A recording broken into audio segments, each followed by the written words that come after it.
Hey, good day today. Welcome to our podcast, Champions Are Built. This is Coach EJ, the brand. It's co-chairing the source. EJ, got a good subject today.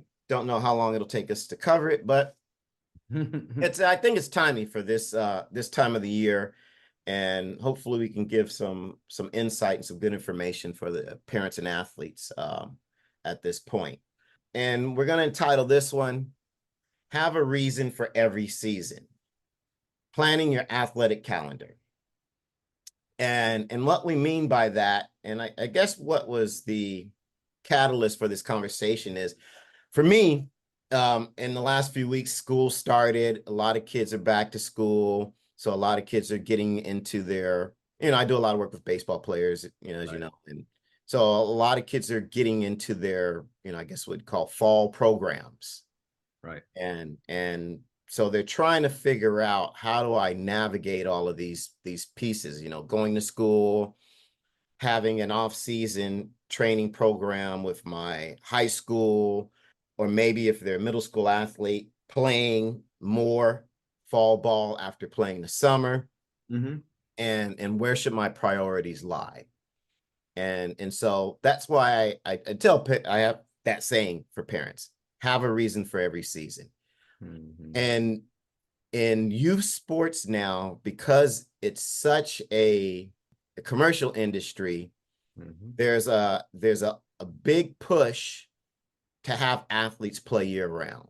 And that push, I think, sometimes on its surface looks like it's developmental, but it's really, I think, driven more by economics. And so what parents have to do is, I think parents need to realize when they should be doing things, playing, training, getting private instruction, and knowing when is the best time to maximize each of those, environments and opportunities, and not just kind of get caught up in this whirlwind of, okay, now we played summer ball. Now we're playing, fall ball. Oh, hey, there's a winter season now. And now we're going to play, they get caught up in this whole thing. And from a trainer side, I see that there's a lack of development on the training side, and Mm-hmm. playing is not necessarily developing. Right. And there's some athletes who need to skew that balance more on the playing side, because maybe they picked the sport up late and they need more time in and reps and things like that. And so maybe they need more game scenarios, but maybe they just need more instruction. But there's some kids who are really behind physically in their Mm. physical development. And each year they get further and further behind because all they're doing is playing. And Right. so now that gap tends to widen, because there's already a natural separation when you go from elementary to middle school, and from middle school to high school. And so just from the maturation process of athletes, you're going to get these degrees of separation. And it's kind of hard to keep up unless you're doing the proper physical development and skill development. And so that's the dilemma I see a lot of athletes facing.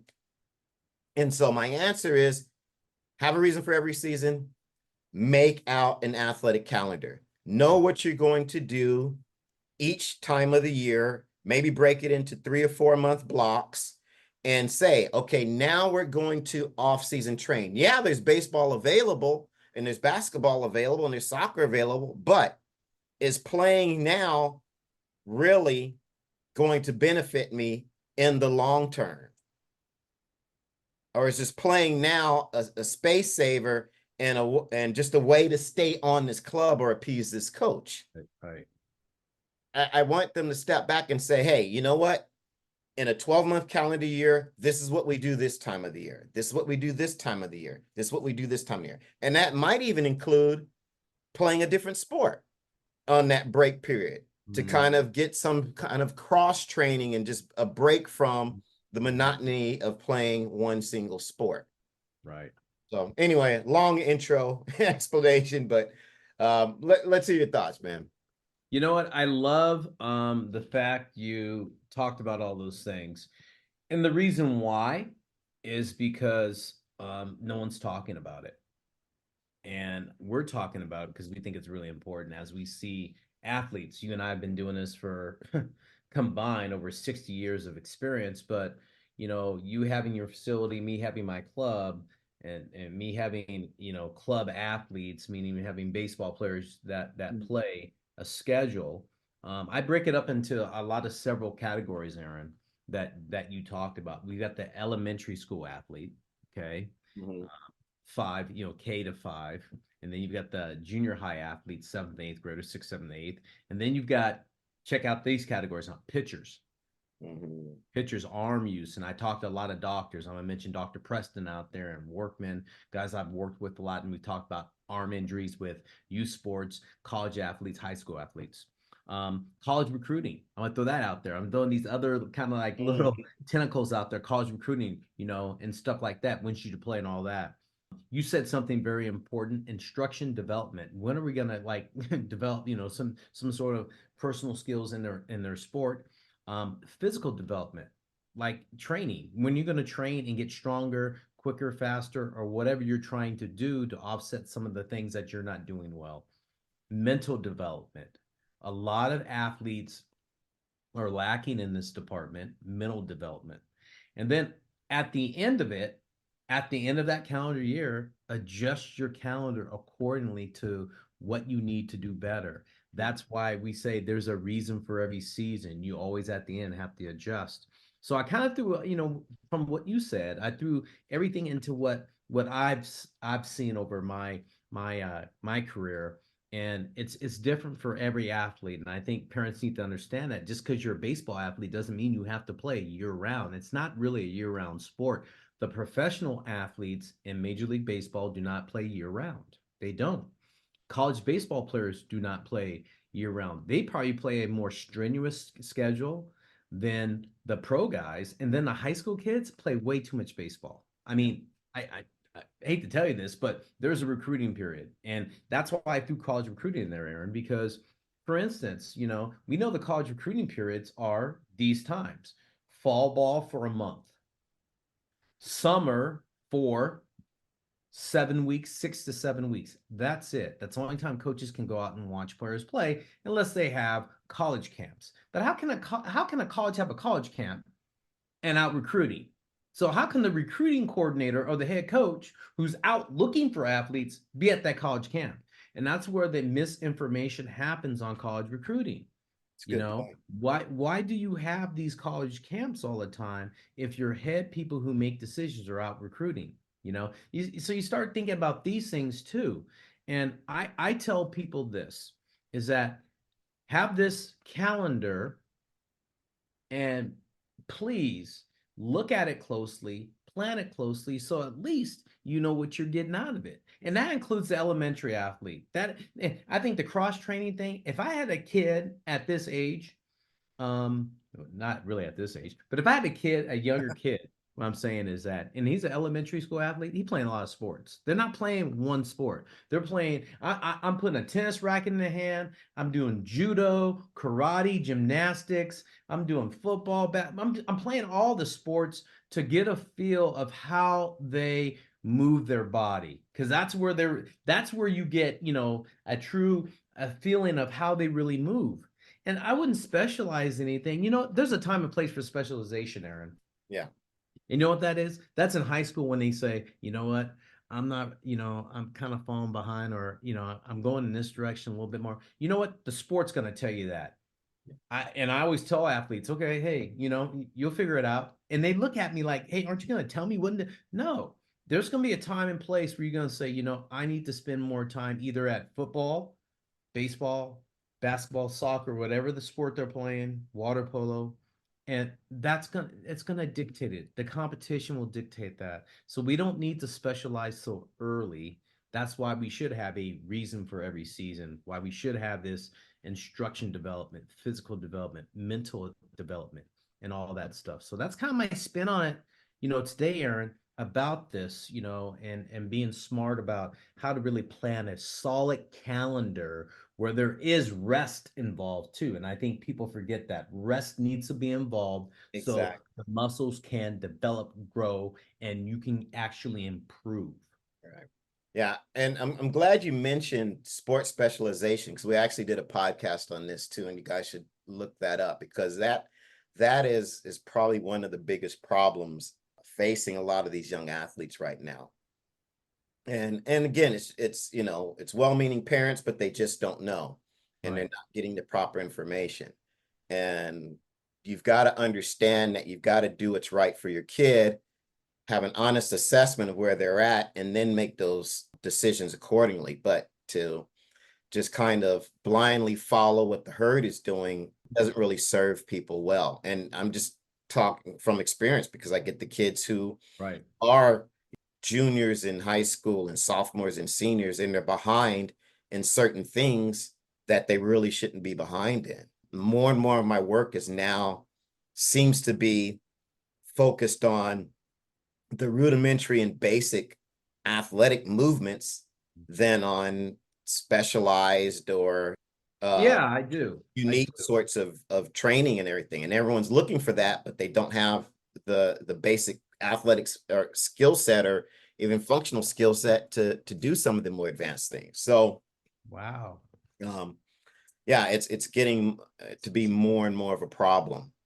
So Um, yeah, I uh, have one thing on that, Aaron, just to mhm, mention. I'm running into the same thing from the baseball side of it. There seems to be less fundamentals. Like kids don't know how to bunt anymore. yeah, Like that to me is a fundamental, but kids don't know how to like, how does this hand go? How does the bottom hand go? I mean, I'm getting back to basics. yeah.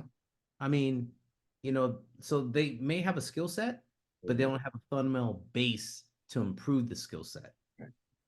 So I So just wonder, you're probably seeing the same thing I'm seeing right now. no, yeah, you're right. You're right. And again, to kind of frame this a little bit easier, because we've kind of talked about a couple different things. Um, for a baseball athlete, say baseball athlete, middle school athlete, Okay. what should a typical year look like? And again, everyone, we're just talking general. Hmm. Everyone is specific because some kids are further along in their athletic and physical development and technical development. Some aren't, but what would you say? How would you map out a year? Say, hey, EJ, you know what? I've got a 12-year-old athlete. He's played a couple years of baseball, Hmm. wants to play in high school. So I guess say he's a sixth Right. grader, Right. somewhere between sixth and eighth grade. Right.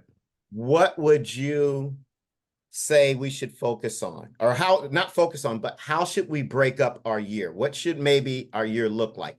He's Hmm. kind of average in everything, nothing, Right. glaring deficiencies or upsides. I would say this: your season starts September 1st.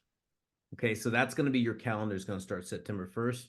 And September 1st, you're going to play for 8 weeks. You're going to play in a fall program. Okay, it could be 6 to 8 weeks. Okay, in your fall program, you're working on, as you said, Aaron, instruction development and physical development. Those things can happen during that time. You're getting baseball development and you're getting some sort of training development, Now, like sports performance. You're doing that to kind of figure out what's going on and helping both. Both are being helped in that way. I just want to put an emphasis on that point because I run into this all the time. None of these things happen in a vacuum out there, guys. I have a lot of parents and athletes think they only have to do one thing Right. during a certain period, and you don't. A lot of times you should be doing physical development training with skill development training. Now the volumes and intensities can be skewed based on that, but don't get into this whole one trick pony. I'm just going to do this for the next 4 months and nothing else. These Right. things can work together and they should work together. That's how you bridge these activities together so that you get performance. And I hear this, I get this pushback. Well, is it going to be too much? And I always laugh when it's baseball because I'm like, your Right. baseball practice is 2 hours, but it's not 2 hours of strenuous physical activity. So, you should be able to do an hour of some kind of physical development afterwards or Right. prior to. I always say do your skill work first and then your physical stuff second, because you want to do your skill work when you're fresh because the learning is greater. Right. But if you can't, well, then you just can't. But it doesn't mean, okay, well, we're not going to we're not going to train. If Right. that's just what you're presented with, you have to work through that. And I tell kids and parents all the time, you can't push the gas and pump the brakes at the same time. Right. And that's what people are trying to do. And so you have to acclimate the kid to doing a lot of these things. I don't know what the word is, congruently at the same Yeah, time. congruently at the Yeah. same time. Exactly. And it's just something I think people struggle with. And the other thing, if you're trying to be a D1 athlete, if your goal is to be a D1 athlete, that is what you're doing. You're gonna do that. That is what you're doing. And kind of an offshoot to this, because now fast forward and your kid is lucky enough and skilled enough to go to college and play college sports. You know what I'm starting to find why a lot of these kids are going back into the portal is because they can't handle the load of academics, training, and playing. Right. That is a big factor because a lot of these kids are handheld through this whole process where they're only doing one activity. And they don't understand when you go to college athletics, it's 2 hours of baseball practice, another hour and a half of, performance training. Then you may have to have 2 or 3 hours of study. And you have to learn how to manage your time, manage your resources. And so, what better way is to get your athletes started in middle school and learning how to time manage, how to make the choices between what takes priority here and then, and doing that at an earlier age so that it doesn't smack them in the face when they get to college and they're overwhelmed. It doesn't mean they're not good enough, but it's because they're overwhelmed. And then they haven't sat in that long enough to figure it out. And so what do they want to do? Oh, I'm going to run and cut bait and I'm going to go in the portal. Right. So it's easier. Yep. It's not. And I think that's a very big reason why athletes are bouncing back, or they're going from a D1 to a D2 or D3 because they're looking for the path of least resistance. Path of And least they resistance. haven't been conditioned up to that point to be able to work through all of those things. Well said with that. Anyway, just a thought. So, after that fall, which is, like I said, it's a 7 to 8 week period, October 1st, right? I mean, you're done. Then you can go back to this training, back to this physical development. And I think that's important because you got to have a base, Aaron, right? You got to have a base of training. And now you can build on that base. You've already done some things for 8 weeks during the fall. Then, take a week off or 10 days off, then get back to your physical development. Now, that physical development would be great for the next 8 to 12 weeks. It really would. It goes a long way. Get away, put the baseball down. Don't throw the baseball. Don't do anything that has that repetitive motion. Go ahead and build and use the strength of physical development to build that repetitive motion. So again, you're off in November, off in December, and at the end of January, that's about 10, 11 weeks, almost 12 weeks, you're going to start back to baseball. And that's like spring training. I always look at it this way. You got 6 weeks to 8 weeks like spring training.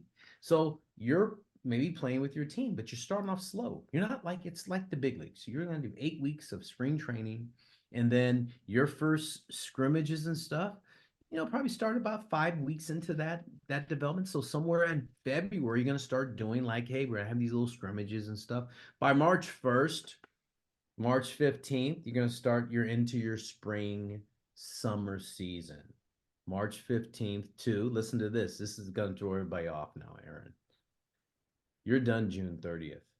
You're not doing any that you're done playing baseball. So from July 1st to September 1st, you're being a kid. You're going on vacation.